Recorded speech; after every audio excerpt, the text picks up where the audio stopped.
It's official. I've hit the big red button. It is recording. It's time for the O Wrestling Podcast. Thank you so much for listening.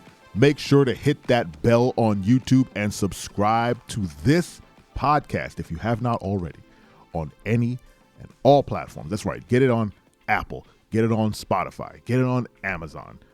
Get it wherever you listen to podcasts. Don't forget to tell a friend to tell two friends. Tell everybody about the show. It's a casual 10-minute wrestling show. But if you're listening to this, you already knew that.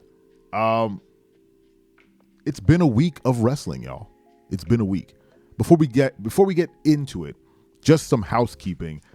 This podcast will be going twice a week now. I'm going to try and put a schedule around this. I had the whole everyday thing last year. Wow, it's been almost a year. But I can't do that. It's not sustainable. But I can bang out 2 episodes a week.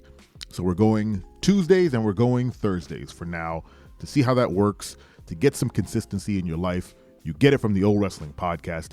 That's 10 minutes of casual wrestling with your buddy CW. Yeah. What a week in wrestling, right? It's been pretty some highs, many lows. I didn't want to do an episode about the passing of Bray Wyatt, but it's only fair to myself and my own psyche to wish his family all the best. It sucks to lose somebody, especially personally. So my heart goes out to his kids and JoJo, I believe that was his wife. It's gonna be rough, guys, and I've been there. So I empathize. I sympathize. He went too soon. The man he had a mind for the business, y'all. Regardless of what you may have thought of some of his gimmicks, the man had a mind for pro wrestling. If you loved it or you hated it, you had an opinion on his gimmicks, and regardless, he was a fantastic wrestler. So that's all I'm going to go into. Terry Funk, we lost him too. Another great loss. What a week, man.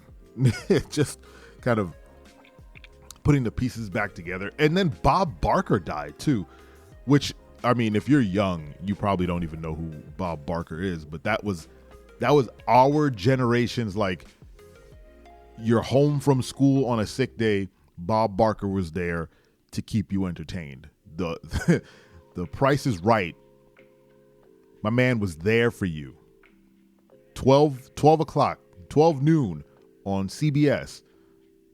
You would tune in on a sick day or a day you were playing hooky, and you would catch Bob Barker just schooling these fools on the tube. How much do you think this is? Oh, you're wrong. You didn't make it. Oh, you're right. Come spin the wheel. Man, we lost some great ones last week. What a week. I mean, Bob Barker, as weird as it is to bring that up, he has connections to professional wrestling. I think he hosted either Raw or a pay-per-view or something in WWE.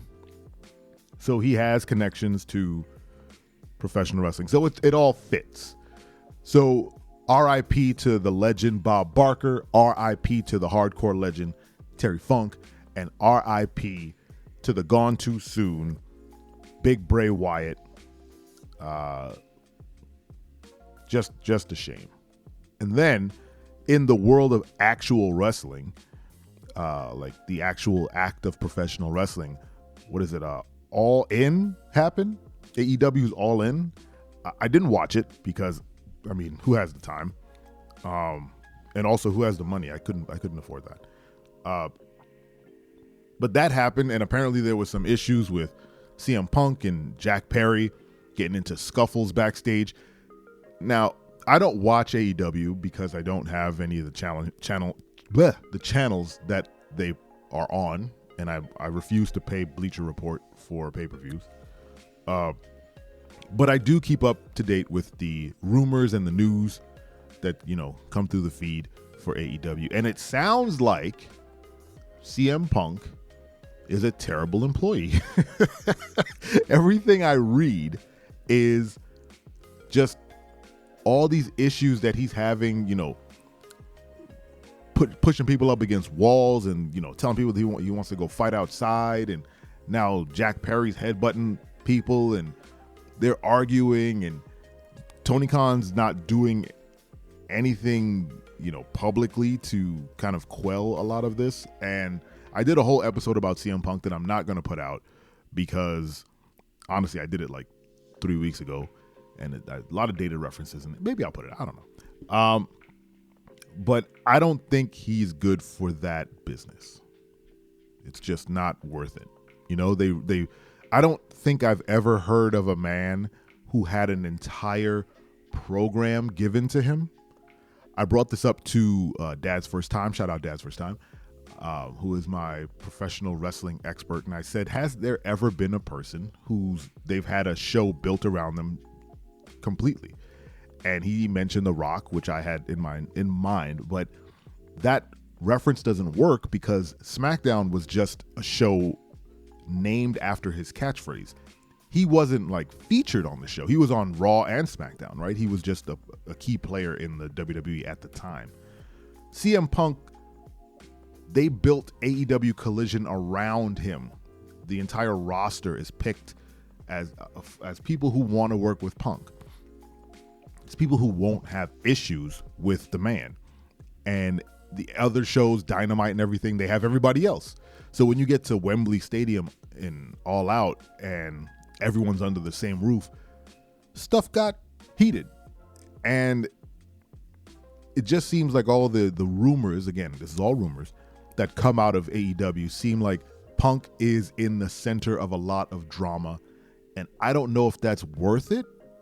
Like, is CM Punk worth all that drama in AEW? I don't know. I don't watch the show. I never particularly liked CM Punk. I didn't have that affinity for him. I'm not saying he's a bad wrestler. I'm saying he wasn't my cup of tea. He wasn't a wrestler that I sought to, cheer for or even watch his matches. He was just not interesting to me. But he's apparently a draw. He's a moneymaker over in AEW. So I don't know. It sounds like it's just more hassle than it's worth, honestly. And it made me think, like, does Tony Khan need his own version of Triple H? He needs an enforcer, which is just a very strong word for, like, he needs an HR department.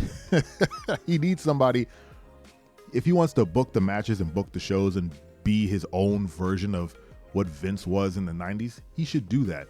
But he needs a talent relations person who is, either one of the boys backstage or one of the ladies backstage or whatever. Someone who's been in a locker room before and can command some respect and can quell a lot of this, craziness, right? I think the old adage was that the inmates were running the asylum. I've read that in a lot of those rumor posts that, wrestlers are just kind of running rampant and going into business for themselves and all this other nonsense. And they need somebody or a team of people, I would say, to quell that. Maybe it's an outside resource. They can't be homegrown. It can't be homegrown folks taking over, right? There are the Jerichos back there. There, the Kenny Omegas and whatnot, but they all get into scuffles too. So they are not the people who need to be taking care of the business. They need to bring in some new folks. They need to bring in a whole team of people that manage the talent. Honestly, I don't know. That's just my opinion, but I'm not a $1 billion person, so maybe I'm wrong. But on the bright side, they had a fantastic showing. MJF and Adam Cole continue to be best friends, and that's the only reason I want to watch AEW, is so I can watch Adam Cole and MJF interact, because from what I've watched in their online vignettes, they're fantastic together. Anyway, what do you think of last week's? Oh, I don't even want to ask that. What do you think of last week's Week in Wrestling? It was a wild one. Anyway, R.I.P. Bray. Continue to listen to the show. Thank you so much for listening, and don't you ever forget. I'm your friend, but if I ever see you in the ring, I can beat you. Don't you know? Yeah, yeah, yeah.